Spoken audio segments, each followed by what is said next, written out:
বাংলাদেশ জাতীয় ফুটবল দল আগামী বছরের ৩১শে মার্চ সিঙ্গাপুরের বিপক্ষে মাঠে নামছে এক গুরুত্বপূর্ণ লড়াইয়ে। ২০২৭ এএফসি এশিয়ান কাপ বাছাই পর্বের গ্রুপ সি এর শেষ ম্যাচ হিসেবে এই মোকাবেলা দুই দলের জন্য সমান তাৎপর্যপূর্ণ। হামজা, সমিত, জামাল ভূঁইয়ারা জয়ের লক্ষ্য নিয়ে মাঠে নামবে, যেখানে প্রতিটি মিনিটই হবে তাদের জন্য পরীক্ষা। ম্যাচটি নিয়ম রক্ষার হলেও বাংলাদেশের জন্য খুবই গুরুত্বপূর্ণ হতে যাচ্ছে এই ম্যাচ, কেননা তিনজন ভয়ঙ্কর বাংলাদেশি বংশোদ্ভূত বিদেশি ফুটবলার আসতে যাচ্ছে এই ম্যাচে। জানলে অবাক হবেন, তারা তিনজনই ফরওয়ার্ড লাইনের ফুটবলার।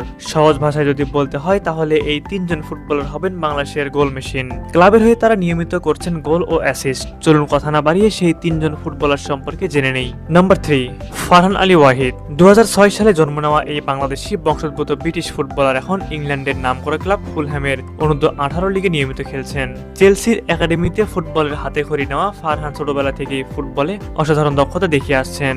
তিনি মূলত একজন লেফট উইঙ্গার, তবে রাইট উইং ও সেন্টার ফরওয়ার্ড হিসেবেও খেলতে পারেন সমান স্বাচ্ছন্দ্যে। ফুলহ্যাম একাডেমিতে তিনি এখন অন্যতম গুরুত্বপূর্ণ খেলোয়াড়। গত মৌসুমে তার গোল ও অ্যাসিস্টের পরিসংখ্যান কোচদের নজর কেড়েছে। সুতরাং এমন একজন ফুটবলারকে আমাদের সিঙ্গাপুর ম্যাচে অবশ্যই প্রয়োজন। নাম্বার 2, জায়ান হাকিম। জায়ান হাকিম ইতিমধ্যে বাংলাদেশের হয়ে খেলার জন্য পাসপোর্ট পেয়ে গেছেন, ফলে জাতীয় দলে খেলতে আর কোনো বাধা নেই। বর্তমানে তিনি ইংল্যান্ডের 8ম ডিভিশনের ক্লাবে খেলছেন এবং অ্যান্টাসি নোমাটাসের হয়ে নিয়মিত গোল করে দুর্দান্ত ফর্মে আছেন। তার ফিটনেস, গতি ও পজিশন সেন্স তাকে একজন কার্যকর স্ট্রাইকারে পরিণত করেছে। বাংলাদেশের দীর্ঘদিনের গোল সমস্যার সমাধানে আসন্ন ম্যাচগুলোতে জায়ান হাকিমকে দলে রাখার দাবি জোরালো হচ্ছে। সবশেষ নাম্বার 1, ট্রেভর ইসলাম।